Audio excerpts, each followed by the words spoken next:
So welcome back. Start करते हैं अपना नया लेक्चर। इस चैप्टर में यानी कि लॉज ऑफ मोशन में हम लोग फ्री बॉडी डायग्राम पढ़ चुके हैं और फ्रिक्शन में इंट्रोडक्शन और साथ ही साथ friction on a plane surface पढ़ लिया हमने। यानी प्लेन सरफेस पर कोई ब्लॉक रखा हो और साथ में कनेक्टेड बॉडीज़ हो यानी कि पुल्ली के थ्रू वो जुड़ा हुआ हो, तो वो इस टाइप के क्वेश्चन हम लोगों ने लगा लिए। अब इस चैप्टर में, इस लेक्चर में हम लोग पढ़ने वाले हैं इंक्लाइन मोशन वाला मामला। कैसे, समझिएगा। जैसे कह रहा है कि a body of mass m 10 kg is sliding on a surface inclined at an angle of 30 degree with the horizontal. Calculate the acceleration of the body, the coefficient of kinetic friction between the body and the surface is 0.5। यानी कि मामला कुछ ऐसा है कि ये रहा हमारा, यहाँ पर एक इंक्लाइन प्लेन और इस इंक्लाइन प्लेन पर हमने रख दिया एक बॉडी m। ठीक है भाई, समझ में आ रहा। इस बॉडी m को रख दिया हमने। अब क्या करते हैं, इसका फ्री बॉडी डायग्राम ड्रॉ करेंगे। लेकिन उसने एक चीज़ हमको बताया हुआ है, यहाँ पर ये एक एंगल है 30 डिग्री और ये कहा कि वो क्या कर रहा है, वो नीचे की तरफ आ रहा है, एक्सेलेरेट कर रहा, क्योंकि उसे रोकने के लिए ऊपर कोई फोर्स नहीं लगाया गया। अब अगर फ्री बॉडी डायग्राम ड्रॉ किया जाए तो डाउनवर्ड डायरेक्शन में क्या होगा, mg, बोलते रहिए। रिएक्शन फिर किधर होगा, सरफेस से परपेंडिकुलर यानी इस डायरेक्शन में r होगा। और ये किधर आ रहा है, नीचे, डाउनवर्ड। तो एक्सेलेरेशन के अपोजिट डायरेक्शन में हम लगा देंगे m इंटू ए। साथ ही साथ मोशन के अपोजिट में होगा फ्रिक्शन फोर्स, यानी इसी के अपोजिट में हो जाएगा Fk।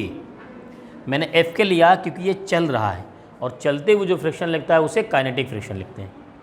अब देखिए यहाँ पर हम जब इंक्लाइन मोशन हो रहा होता है, इंक्लाइन पर कोई बॉडी होती है, तो उसमें फोर्सेस को हम x और y में नहीं लेके आते। आसानी के लिए क्या करते हैं, इसको इंक्लाइन के ही डायरेक्शन में ले लेते हैं। तो इस डायरेक्शन में तो दो फोर्स हैं ही, इस डायरेक्शन में एक फोर्स है। लेकिन मैं अगर इसको पीछे एक्सटेंड कर दूँ तो मैं देख रहा हूँ mg किसी डायरेक्शन में नहीं है, ना इस इंक्लाइन में है ना इसके परपेंडिकुलर वाले में है। तो mg को क्या करते हैं हम लोग, कंपोनेंट बनाते हैं।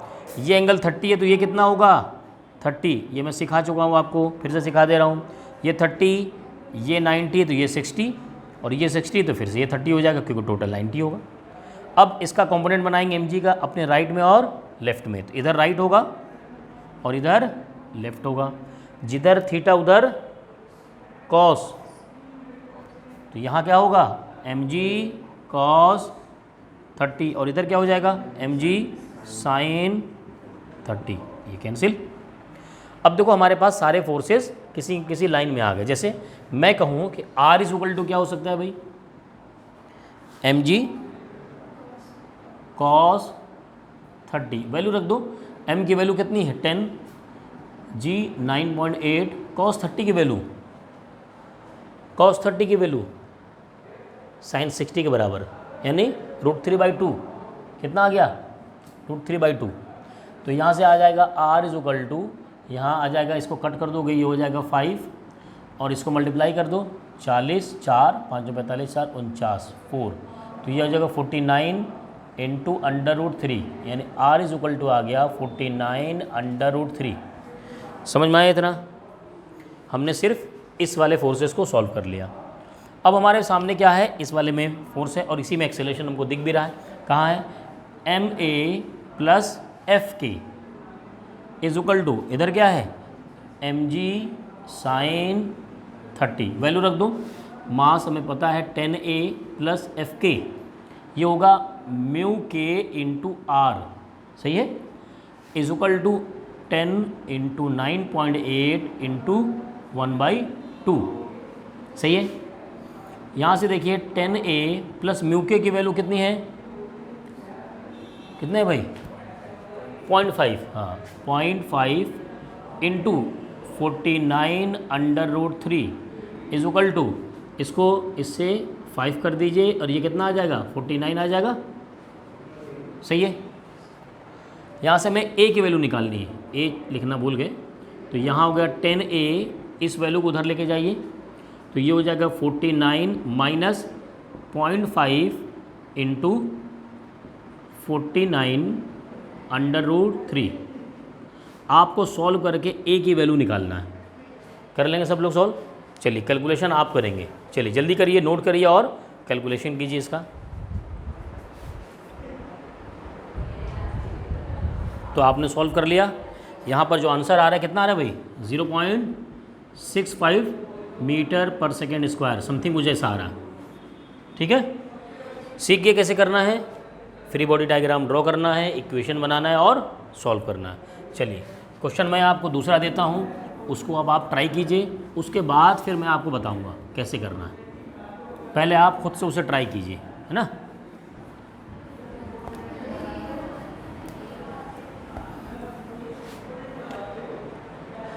देखिए ये एक हॉरिजॉन्टल प्लेन है और इसी से जुड़ा हुआ एक इंक्लाइन प्लेन है। ओके, ये हो गया। यहाँ पर एक ब्लॉक रखा हुआ है M1, ये लगा एक पुल्ली और इससे लगा हुआ है स्ट्रिंग, और दूसरा ब्लॉक रखा हुआ है यहाँ पर, ये इस स्ट्रिंग से बंधा हुआ है, ये है M2। यहाँ पर एंगल है 30 डिग्री। ठीक है, यहाँ पर हम बात करेंगे तो ये होगा μ2 और ये कांटेक्ट है μ1, दोनों जगह फ्रिक्शन है। मास M1 है 10 kg, M2 है 100 kg। क्लियर, आपको फाइंड करना है यहाँ पर। अच्छा, μ1 है 0.1 और μ2 है 0.2। आपको फाइंड करना है एक्सीलरेशन दोनों ब्लॉक का और साथ ही साथ इस स्ट्रिंग में टेंशन। क्लियर, पता कर लेंगे। मोशन समझ रहे हैं ना, मोशन ये डाउनवर्ड है, इधर मूव कर रहा है। मैं आपको ऐसे दे रहा हूँ, यहाँ पर है μ2k, मैं ऐसे लिख दे रहा हूँ। ठीक है, μ2k यानी ये मूव कर रहा, मैं पहले बता दे रहा हूँ। तो ये दोनों में काइनेटिक फ्रिक्शन। क्लियर, चलिए सॉल्व करिए पहले, उसके बाद मैं आपको बताऊँगा। आंसर आना चाहिए सबको इस बार। चलिए नेक्स्ट न्यूमेरिकल सॉल्व करते हैं। ध्यान दो, इस पर सीखो, कम से कम ना सीख लो ताकि अगला न्यूमेरिकल लगा सको। भाई सिंपल मामला ये है कि ये बॉडी इस तरफ नीचे की तरफ आ रही है और इसी वजह से ये बॉडी इधर एक्सीलेट कर रही है, ए एक्सीलेशन से। ये मैंने आपको क्वेश्चन में बता दिया था पहले। तो दोनों का फ्री बॉडी डायग्राम ड्रॉ करना है। पहली बात तो जो तुम्हें टफ लग रहा है उसको पहले ड्रॉ कर लेते हैं। चलो, ये जो इंक्लाइन प्लेन वाला है इसी को ड्रॉ कर लेते हैं अलग से। ठीक, ये कौन M2 है ना, तो नीचे क्या होगा अभी नोट नहीं करो, सिर्फ सीखो। M2G नीचे होता है, रिएक्शन फोर्स किधर होता है, प्लेन से परपेंडिकुलर, ऊपर नहीं होता। हाँ, ये इस तरफ जाएगा, इधर जाएगा, इस प्लेन से परपेंडिकुलर निकलेगा। बॉडी नीचे आ रही है तो उसके अपोजिट डायरेक्शन में क्या होगा, M × A होगा। M2 है ना, क्लियर। जाहिर सी बात है नीचे आ रही तो फ्रिक्शन भी उधर ही होगा और वो होगा Fk। तो काइनेटिक फ्रिक्शन है तो 2k लिख देता हूँ मैं, दूसरी बॉडी के लिए है तो 2k लिख दिया मैंने। और कोई फोर्स तो है नहीं इस पर, क्यों नहीं है, अरे टेंशन फोर्स, स्ट्रिंग लगा हुआ है तो यहाँ पर क्या है, टेंशन फोर्स भी तो है बॉडी से दूर की तरफ। अब बताओ इसमें हमें क्या करना पड़ेगा, इसका कंपोनेंट बनना पड़ेगा। ये एंगल है 30, ठीक है, इस लाइन को आगे बढ़ा दो, इसको ब्रेक करेंगे, M2G को इधर और इधर। अपने राइट में तुम ऐसे झाँको ना, अपने राइट में और लेफ्ट में, तो इधर क्या हो जाएगा M2G, बोलो sin 30, इधर M2G cos, हाँ रटना नहीं, जिधर थीटा उधर कॉस है, इधर कॉस इसलिए लगा रहा हूँ। अगर ये वाला एंगल हो दिया होता तो मैं इधर कॉस लगा देता, ये कैंसिल हो गया। क्या यहाँ से मुझे इक्वेशन मिली R की, पहली बात तो मुझे मिला R = M2G cos 30। मैं यहाँ वैल्यू रखूँगा, M2 की वैल्यू कितनी है 109.8 √3/2, सही है। इधर देखो भाई बोर्ड पर, ये 100 × 2 से इसको कैंसिल करो 4.9, तो 4.9 × √3 कितना हो गया, ये 490 √3। ये R की वैल्यू आ गई। यहाँ तक तो कोई कन्फ्यूज़न नहीं है ना। दूसरा इक्वेशन देखो, ये वाला क्या है, MA + T प्लस कौन है F2K = M2G sin 30 वैल्यू रखते जाओ। ये m2 है ना, m2 है, तो m2 की वैल्यू कितनी 100 a प्लस t हमें पता नहीं, निकालना ही है, प्लस μ2r, और चूंकि दूसरी बॉडी है तो यहाँ इसे R2 कहो, इधर भी तो R आएगा ना, इसलिए कन्फ्यूज़न नहीं करना, क्रिएट करना। तो ये μ2r2 इज इक्वल टू यहाँ 100 इंटू 9.8 साइन 30 की वैल्यू 1/2। यहाँ से देखो 100a प्लस t प्लस μ2 की वैल्यू 0.2, और ये कितना आया R2 490/√3। ये कितना आ जाएगा 2 से 4.9, 100 से करोगे 490, सही है। देखो क्या ये जहाँ सिर्फ a और t आ रहा है, 100a प्लस t, इसको मल्टीप्लाई करो 0.2 से, कितना आ जाएगा ये पूरा। अच्छा चलो इसे कर लेते हैं, आप लोग करना 490, और ये आ जा रहा है कितना, क्या है 169.7। इसको करने के बाद ना, फिर अभी 490 से माइनस नहीं किया है, ठीक है, इसको माइनस कर लेना, कितना आ रहा है फिर 320.26। भाई ये कैसे आएगा, कैसे कर रही हो, 7 है तो ये तो नहीं आएगा ना। खैर जो भी आएगा आप इसको इक्वेशन बना लोगे ना। बताओ यहाँ तक समझ में आ रहा है कि नहीं, यहाँ तो कोई डाउट नहीं। भाई ये वाला जो हमने ये लाइन लिया, उसको इक्वेशन लिख लिया, उसमें जो जो वैल्यू थी रख लिया। अब हमें दूसरा एफबीडी ड्रॉ करना है इसका, क्योंकि हमारे पास एक इक्वेशन आई है जिसमें a और t है, दो अननोन है। यहाँ पर 74 आ रहा, तो कितना आ रहा बताओ यहाँ 320.26, ठीक है। चलो इसका एफबीडी ड्रॉ कर लेते हैं। देखो ध्यान देना जरा, नीचे की तरफ m1g, हमसे बताओ t किधर होगा, राइट में कि ऊपर, राइट में। तुम उधर बोल रहे हो, कह रहे हो राइट, इधर तो लेफ्ट होता है ना। बताओ ये चल रहा है दिमाग, कहाँ है पता नहीं। अब बताओ फ्रिक्शन किधर होगा, फ्रिक्शन मोशन के अपोजिट, इसका मोशन किधर है, ऊपर है कि नीचे है। ये कह रहा है मोशन ऊपर है, लेफ्ट में है, तो राइट में क्या होगा, उसके अपोजिट में फ्रिक्शन होगा, और वो क्या होगा F1। पहली बॉडी है तो F1 कह दिया, या F2 के कहता है F1 के कह दो। अब बताओ मोशन लेफ्ट में है तो मास इनटू एक्सीलरेशन वाला फोर्स किधर लगाओगे, राइट में, तो ये भी इधर लगा दो m1a। और कोई फोर्स बचा, कौन सा, रिएक्शन किधर लगेगा, नीचे के राइट में, ऊपर, कहाँ लगा ऊपर, ये क्या कहलाएगा R1, पहली बॉडी तो R1 कह दिया। सारे फोर्स आ गए। अब देखो यहाँ पर सबसे पहले R1 निकाल लिया करो आसानी के लिए। R1 is equal to m1g, R1 की वैल्यू m1 10, g 9.8, तो R1 हो गया यहाँ से 98, ठीक, क्लियर है भाई। दूसरा फॉर्मूला क्या बनेगा, इक्वेशन इधर देखो, इधर देखो, m1a plus f1k is equal to t, सही है। यहाँ से m1 की वैल्यू 10a है ना, plus μ1 r1 is equal to t, 10a μ1 की वैल्यू 0.1 और r1 की value 98 is equal to t। अब मुझे a और t में इक्वेशन रखना होता है ना अपने पास, तो मैं इसको इधर लेके आऊँगा, तो यहाँ हो जाएगा 10a प्लस t, और इसको उधर ले जाके माइनस कर लूँगा, तो कितना हो जाएगा 9.8 हो जाएगा माइनस में, सही है। देखो भाई इधर पॉजिटिव था, उधर गया 9.8 माइनस में हो गया। पहले इक्वेशन और सेकंड इक्वेशन में ऐसा क्या किया जाए कि वैल्यू आ जाए,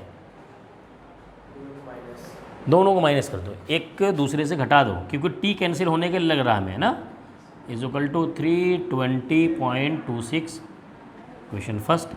पहले में से दूसरा माइनस कीजिए और सॉल्व करिए, यहाँ से t कैंसिल होगा, a आएगा सीधे सीधे। जब a आ जाए किसी इक्वेशन में रखिए, t की वैल्यू निकालिए। अब बताओ इस क्वेश्चन में कहीं दिक्कत कोई, ठीक है, जल्दी से नोट करिए और इसका आंसर फाइंड कीजिए सभी लोग। चलो आपका आ रहा है a, ऐसे इक्वेशन बना था, ठीक है, 2.82 मीटर पर सेकेंड स्क्वायर, टी आ रहा है 38 न्यूटन। Very good. आप लोग भी ज़रा फाइंड करो जल्दी से।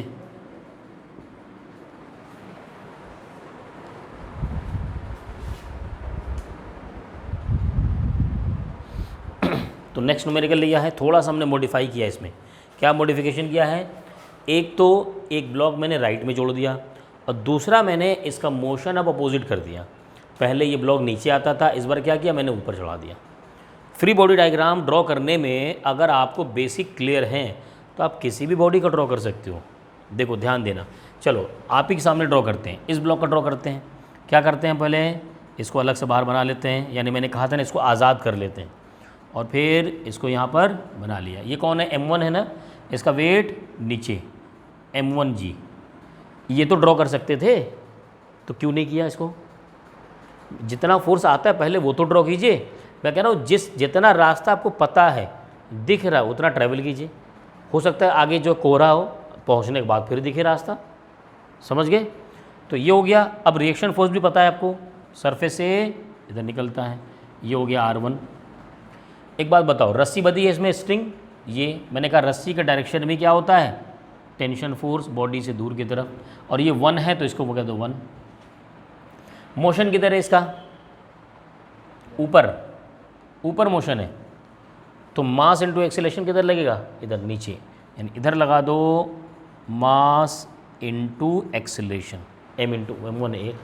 ठीक। अब क्या बचा इसमें? फ्रिक्शन बचा।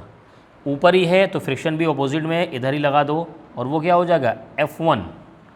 वन बॉडी है तो F1 कह दिया हमने, और मैंने कहा था मोशन में है तो F1 के भी लिख सकते हैं आप। अभी इसमें अब क्या हुआ, सारे फोर्स तो आ गए, लेकिन हमें कंपोनेंट बनाना अभी बाकी है। किसका कंपोनेंट बनाते हैं? इसका, वेट का। ये 30 है तो ये 30, इधर क्या हो जाएगा? M1G cos 30, और इधर हाँ मैं इसको ऐसे यहाँ लिख देता हूँ, आगे भी लिख सकते थे M1G sin 30, कैंसिल। बस आ तो गया सब इसमें। तो इतना ड्रॉ तो करो पहले, तब तो आगे सीखोगे। अब देखो यहाँ पर क्या करते हैं, R1 is equal to opposite में क्या है? M1G cos 30। M1 की वैल्यू यहाँ पर गिवन है 10, ये है 9.8, cos 30 √3/2। ठीक है, तो यहाँ से भी हो जाएगा, 2 से डिवाइड कर देंगे 4.9, यह आ जाएगा 49 √3। ये हो गया हमारा R1 की value.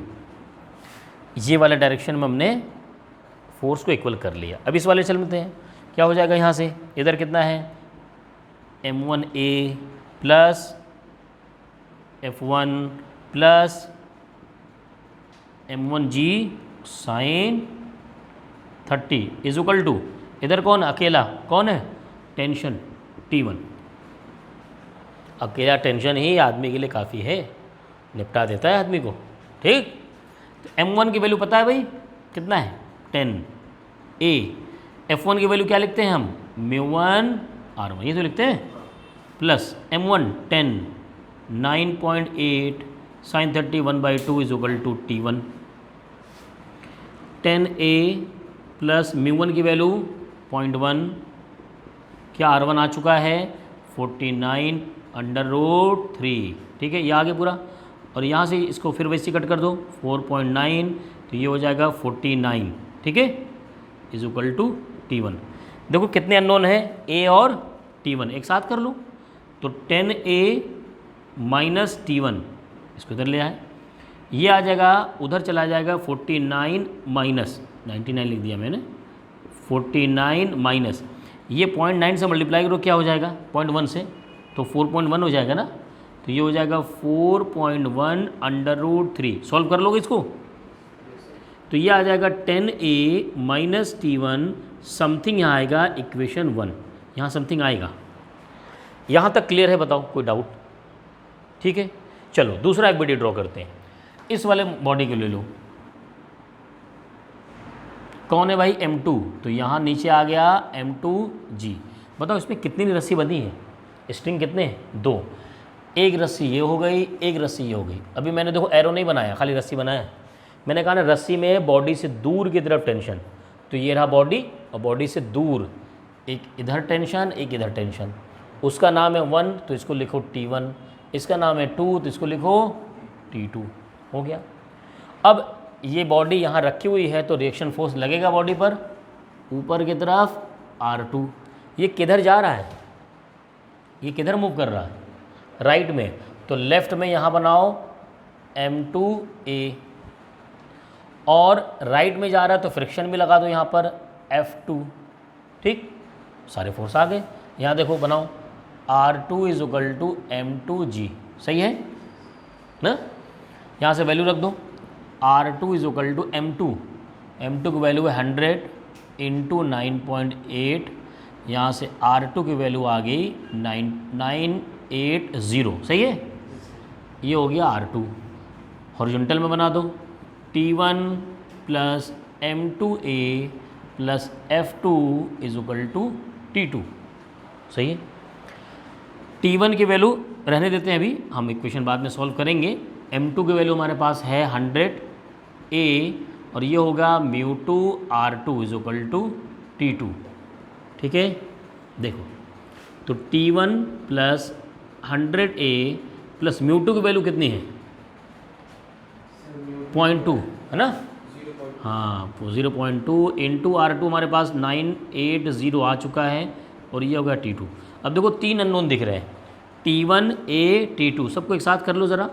T1 plus 100A minus T2 is equal to, इसको उधर लेके जाएंगे तो 0 2 8 16 1 2 18 1 19, ठीक है, और 196, ये आ गया इक्वेशन 2। तो इसमें 2 अननोन है A और T1, इसमें 3 अननोन है A T1 T2। ठीक है, चलो तीसरा एफबीडी ड्रॉ कर लेते हैं, उसको भी सीख लो। इस वाले के देखो ज़रा, इसका मास वेट नीचे की तरफ, ठीक है। बताओ ताहा रिएक्शन होगा इसमें, नहीं, कांटेक्ट नहीं है। हाँ, अब देखो इसमें लेकिन स्ट्रिंग तो है ना, तो स्ट्रिंग में बॉडी से दूर की तरफ बना दिया, क्या होगा T2। ये किधर जा रहा है नीचे, तो ऊपर ही लगाओ M3A, और ऊपर ही, अच्छा फ्रिक्शन तो होगा नहीं, जब रिएक्शन नहीं तो जितने कांटेक्ट उतने रिएक्शन और उतने फ्रिक्शन, तो कांटेक्ट नहीं है और कोई फोर्स नहीं है। देखो यहाँ बहुत आसान हो गया, ये T2 plus M3A is equal to M3G, T2 plus M3 100A M3 1000 into 9.8, तो T2 plus 100A is equal to, ये हो जाएगा 9800। क्या ये इक्वेशन थर्ड आ गया। अब सॉल्व करने में तुम्हें सोचना पड़ेगा, सर किसको किसके साथ घटाएं, क्योंकि इसको उसके साथ लेके जाएंगे तो बताओ, देखो T1 T2 है और A है, A काट देंगे तो भी T1 T2 रहेगा, मसला हल नहीं हो रहा।